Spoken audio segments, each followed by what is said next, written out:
ईमान है कि मौत आई, मौत का कोई इनकार नहीं कर सकता। जो इनकार करेगा वो काफिर है, काफिर। मौत आई, मौत आपको भी आएगी, मौत हमें भी आएगी, मौत मौलाना बहाउद्दीन को भी आएगी, मौत तैयब भाई को भी आएगी, मौत सबको आएगी। मौत नबी को भी आई, हमारा ईमान है, मौत का कोई इनकार नहीं कर सकता। इधर देखिए, लेकिन हमारी मौत में उनकी मौत में बहुत बड़ा फर्क है। हम मरते हैं तो मिट्टी में मिल जाते हैं, हम मरते हैं तो सड़ जाते हैं, गल जाते हैं, लेकिन नबी की शान ये है, उनकी मौत सिर्फ एक सेकंड के लिए है, उनकी मौत सिर्फ एक पल के लिए है, उनकी मौत सिर्फ एक लम्हे के लिए है, ताकि लोग उनको खुदा ना समझे। लेकिन जैसे वो कब्र में पहुंचते हैं, पहले से अच्छे अंदाज में वो कब्र में होते हैं, पहले से भी ज्यादा शानो शौकत के साथ कब्र में होते हैं। तो मेरे मुस्तफा को मौत आई, कोई इनकार नहीं कर सकता। जैसे शहीदों को मौत आई, कुरान कहता है कि जो लोग अल्लाह के रास्ते में मर गए उनको मुर्दा मत कहो, जबकि आंखें देख रही है, गर्दन कट चुकी है, बाजू कट चुके हैं, खून बह रहे हैं, आत्मा निकल चुकी है। लेकिन आपका कुरान कहता वला तक़ूलू लिमन युक़्तलू फी सबीलिल्लाहि अमवात, शहीदों को मुर्दा मत कहो। तो शहीद तो नबी का गुलाम है, गुलाम। अरे जब गुलाम कब्र में जिंदा है तो मुस्तफा का आलम क्या होगा, रसूल का आलम क्या होगा। मौत नबी को जरूर आई, लेकिन आपको ईमान ये रखना है कि हम मरते हैं तो मिट्टी में मिल जाते हैं, लेकिन नबी की मौत एक सेकंड के लिए है। जैसे वो कब्र में पहुंचते हैं उसी अंदाज में हो जाते हैं जिस अंदाज में दुनिया में थे। फर्क इतना है कि कब्र में अल्लाह ताला उनको जन्नत की बोलो नेमतें खिलाता है, और जन्नत की नेमतें खाने वाला हर चीज से पाक होता है। जन्नत में जितने लोग होंगे वो फल भी खाएंगे, दूध भी पिएंगे, लेकिन वो दुनियावी चीज जो होती है बौलो बराज, उससे वो पाक होते हैं। ऐसे ही हर जन्नती पाक होंगे, वहां बौलो बराज की गुंजाइश नहीं। अल्लाह जब किसी को नबी बनाता है तो एक सेकंड के लिए मौत देता है, लेकिन जैसे वो कब्र में पहुंचते हैं तो जोर से बोलो, पहले से अच्छे अंदाज में, पहले से ज्यादा शानो अजमत के साथ कब्र अनवर में मौजूद होते हैं। अल्लाह उनको रोजी देता है, लेकिन रोजी आप वाली नहीं, जन्नती रोजी देता है। जोर से बोलो, जन्नती रोजी देता है। जैसे शहीदों को अल्लाह कब्र में जन्नत का रिज़्क़ अता फरमाता है, तो शहीदों से ज्यादा मर्तबा नबियों का है। अल्लाह नबी को भी जन्नत का रिज़्क़ अता फरमाता है। नबी कब्र में नमाज भी पढ़ते हैं, अजान भी होती है। इजाजत दीजिए तो हदीस सुनाऊं, लेकिन ऐसे नहीं सुनाऊंगा, एक भी हाथ नीचे ना रहे। बस 15 मिनट और तकरीर सुनिए, सारा मजमा हाथ उठाकर बोलो सुभान अल्लाह।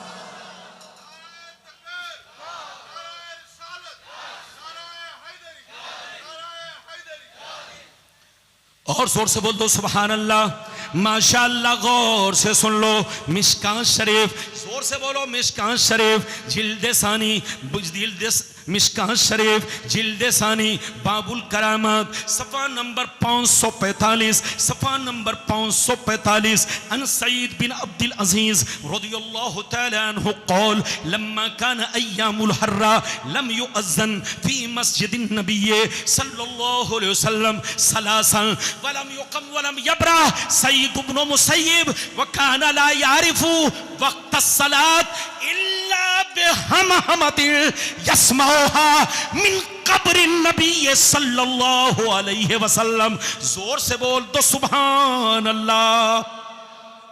बहुत शानदार हदीस, कलेजा दहल जाएगा, कलिया चकवा लो, सलाम पढ़ के जाना। माशाअल्लाह, मैं बहुत खुश हूं आपसे। ये बताइए कि अब तक जितनी बातें मैंने बयान की आपको समझ में आई कि नहीं?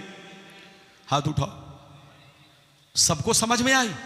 कसम खुदा, सुभान अल्लाह, सुभान अल्लाह। अरे बोलो, नारा लगा दीजिए, नारा लगा दीजिए जोर से।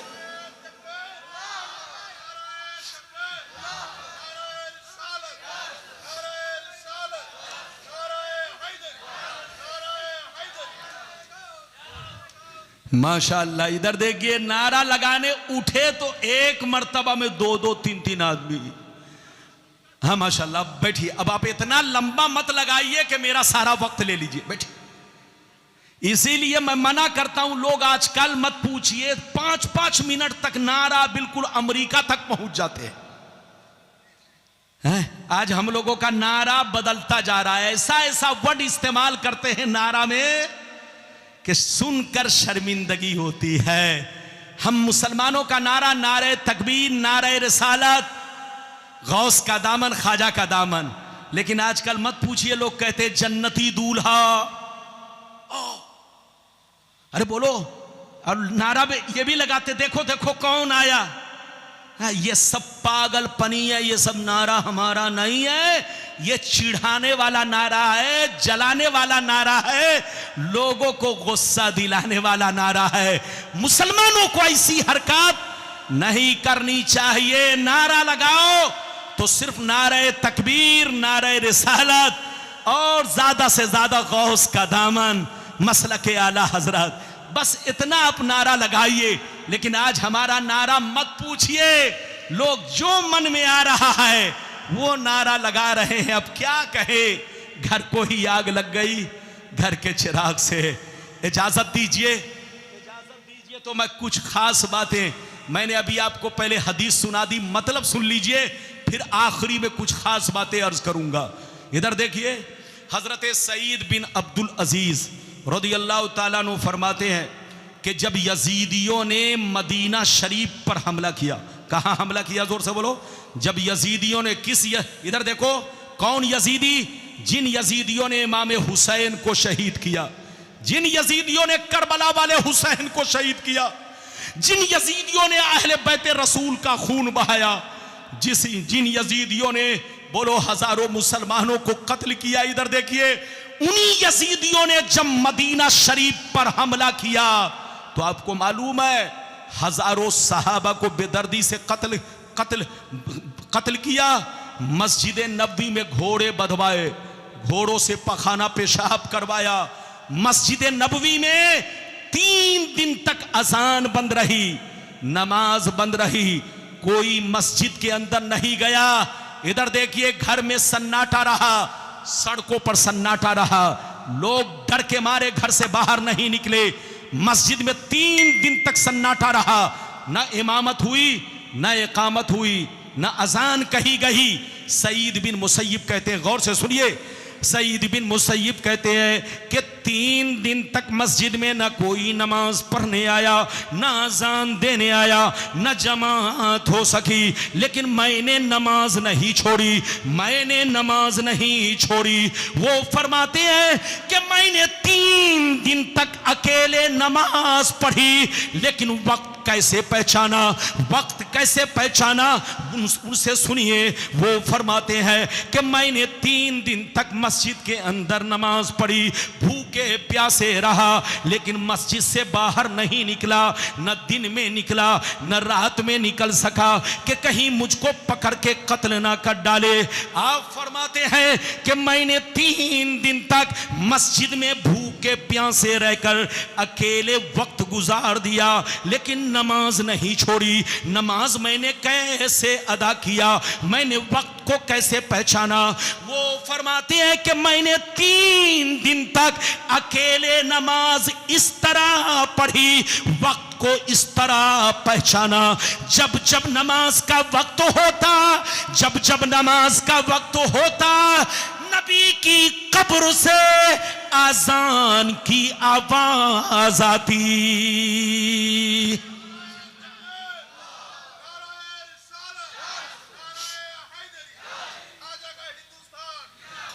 इधर देखिए, सईद बिन मुसय्यब कहते हैं कि मस्जिद में 3 दिन तक कोई नमाज पढ़ने नहीं आया, कोई अजान देने नहीं आया, जमात नहीं हो सकी, लेकिन मैंने अकेले नमाज पढ़ी। किस तरह नमाज पढ़ी सुनिए। वो फरमाते हैं कि मैंने 3 दिन तक इस तरह नमाज पढ़ी, वक्त को इस तरह पहचाना। सुन लो, हजरत सईद बिन मुसैयब कहते हैं जैसे नमाज का वक्त होता, असर का वक्त होता, फजर का वक्त होता, मगरिब का वक्त होता, 3 दिन तक मैंने क्या देखा, जब जब नमाज का वक्त होता नबी की कब्र से आजान की आवाज आती। 3 दिन तक अजान की आवाज आती रही। मैं उसी अजान को सुनकर वक्त का पता लगाता, समझ लेता कि जोहर का वक्त हो चुका है, असर का वक्त हो चुका है, मगरिब का वक्त हो चुका है। 3 दिन तक मैं बाहर नहीं निकला कि कहीं मुझको कत्ल न कर डाले। अंदर ही रहकर नमाज पढ़ी, लेकिन वक्त कैसे पता चला? नबी की कब्र से हर वक्त मैं अजान सुनता और नमाज पढ़ा करता। इस हदीस से पता चला नबी कब्र में जिंदा है, अजान भी होती है, नमाज भी होती है। ऐ सुन्नियों, लड़ने का वक्त नहीं, झगड़ने का वक्त नहीं। हम में और उनमें बहुत बड़ा फर्क है। नबी बशर जरूर है, लेकिन किसी भी चीज में वो हमारी तरह नहीं है, हम जैसे नहीं है। जैसे फरिश्तों से कोई गुनाह नहीं होता, हाथ उठाकर बोलो, फरिश्तों से कोई गुनाह नहीं होता। ऐसे ही किसी नबी से, जोर से बोलो, किसी भी नबी से कोई गुनाह नहीं होता। जैसे फरिश्ते मासूम, ऐसे अंबिया अलैहिमुस्सलाम भी मासूम है। उनकी जिंदगी का लम्हा लम्हा मिशाले राह है। और मेरे मुस्तफा, इधर देखिए, मेरे मुस्तफा की जिंदगी का लम्हा लम्हा हमारी शरीयत है, हमारा दीन है, हमारी पहचान है, हमारी जान है। जहां रहिए मुसलमान बनकर रहिए, जहां रहिए सुन्नी बनकर रहिए। लाख कोई नबी के खिलाफ बोले तो उसको कूड़ेदान में डाल दीजिए। कहां डाल दीजिए? चैनल वाले सब लोग सुनो, तुम लोग पैसा कमाने की खातिर गलत बात को, और तुम लोग क्या करते हो? जोर से बोलो, शेयर करो, ज्यादा से ज्यादा शेयर। आजकल मौलवी लोग भी कह रहा है ज्यादा से ज्यादा शेयर। अरे बोलो, इधर देखिए, मुजरिम को न शर्माओ, अहबाब कफन ढक दो। जोर से बोलो, मुजरिम को न शर्माओ, अहबाब कफन ढक दो। मुंह देख के क्या होगा, पर्दे में भलाई है। कोई गलती हो जाए, कोई गुनाह हो जाए तो छुपाइए। आपसे गुनाह हो जाए तब भी छुपाइए। क्या चीज है? बोलो क्या चीज है? पढ़ के सुनाओ ना। चश्मा नहीं लगाया, चश्मा नहीं लगाया, पढ़ के सुनाइए क्या लिखा है। हजरत को दीजिए। इधर देखिए, मुझको चश्मा लगाना पड़ता है। अरे बोलो, बारीक लफ्ज को पढ़ने के लिए चश्मा लगाना पड़ता है। इधर देखिए, गुनाह आपसे हो, हमसे हो, किसी से हो, तो जोर से बोलो, उसका खुद प्रचार करना गुनाह, और जो प्रचार करे।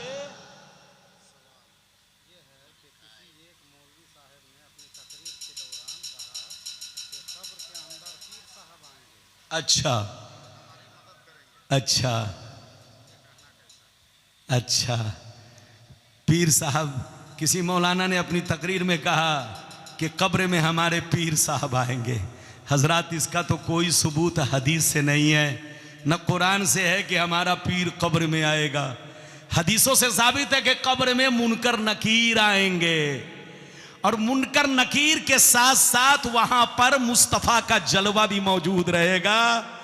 मेरे मुस्तफा की जात भी लोगों को नजर आएगी। मुनकर नकीर कब्र में 3 सवाल करेंगे, इसके अलावा कोई और सवाल नहीं करेंगे। यही हदीस में है, मन रब्बो का, मा दीनों का, मा कुंता तकूलो फी शान हाजर रजुल। मुनकर नकीर ये नहीं पूछेंगे तुम्हारा पीर कौन। जिस मौलवी ने ऐसा कहा है वो बिला दलील अपनी गुफ्तगू की है, वो अकीदत में बोल दिया है, लेकिन अकीदत में बोलो, हदीसो कुरान के मुआरिज कोई बात नहीं कहनी चाहिए। जो हदीसों कुरान से साबित ना हो वो बातें नहीं कहनी चाहिए। अगर कहना है तो साइड में कह लो।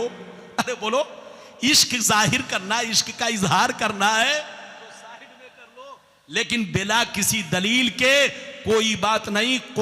हदीस से साबित है कब्र में मुनकर नकीर 3 सवाल पूछेंगे। बोलो, पहला सवाल पूछेंगे रब तुम्हारा, दूसरा सवाल पूछेंगे तुम्हारा दीन, और तीसरा सवाल पूछेंगे हुजूर के बारे में कि इस मर्द के बारे में तुम दुनिया में क्या कहते थे।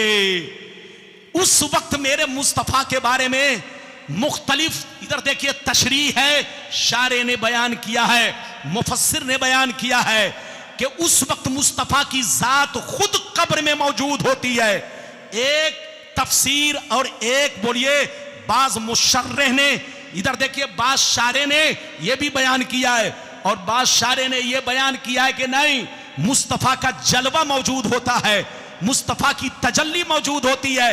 और बाज लोगों ने यह बयान किया है कि नहीं, मरने वाले की कब्र से लेकर रौज़ाए रसूल तक तमाम जमीन के पर्दे हटा दिए जाते हैं।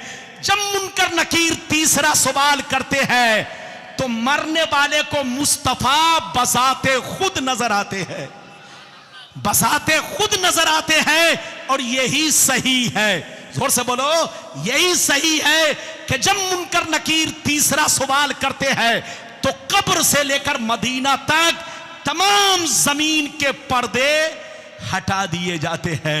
मरने वाला नबी का चेहरा देखता है, मरने वाला नबी का दीदार करता है। तो जिस मौलाना ने यह कहा कि मेरी कब्र में पीर साहब आएंगे, उन्होंने इश्क में कह दिया है, लेकिन उन पर तौबा लाजिम नहीं है, न कोई तौबा की बात है। अगर ऐसा कहा है तो उन्होंने ऐसा कहा है तो कह दिया, लेकिन कहना भी अगर था तो बोलो साइड में कहीं पर इश्क का इजहार कर लेता। लेकिन बिला दलील, बिला प्रूफ कोई बात कहने का किसी को हक नहीं है। बात समझ में आ रही है? कब्र में बस 3 बातें, तुम्हारा रब कौन, तुम्हारा दीन क्या, तुम्हारा रसूल कौन। अरे बोलो, तुम्हारा रसूल कौन, इनको पहचानते हो कि नहीं? बस यही 3 सवाल होंगे। उसके बाद मुनकर नकीर कहेंगे सो जा, जैसे दूल्हा सोता है। अरे बोलो, सो जा जैसे दूल्हा या दुल्हन सोती है। जब दुल्हन सोती है तो सोकर इतनी मीठी नींद, इधर देखिए दुनिया समझती है कि दुल्हन सो रही है, दूल्हा सो रहा है, लेकिन दूल्हा सोता नहीं है। जिस रात दुल्हन से मुलाकात होती है दूल्हा सोता नहीं है, बल्कि रात भर आंखें बंद रख करके जागा रहता है। वो दुनिया समझती है कि सो रहा है, छोड़ दो। इधर देखिए मुनकर नकीर कहते हैं सो जा जैसे दूल्हा सोता है। जैसे दूल्हा को दुल्हन के अलावा कोई नहीं जगाता, और दुल्हन को दूल्हा के अलावा कोई नहीं जगाता। ऐ मर्द मोमिन, तुम भी जन्नत के दूल्हा हो, दूल्हा। अब तुम कब्र में सोते रहो, अब तुमको कोई परेशानी नहीं है, अब तुमको कोई नहीं जगाएगा। अब कयामत में अल्लाह ताला तुमको जगाएगा, अब कयामत में अल्लाह तुमको बेदार फरमाएगा, तुम्हें कब्र से निकाल कर जन्नत में दाखिल फरमाएगा। ऐ मुसलमान, ये बातें थी जो मैंने अर्ज किया। अब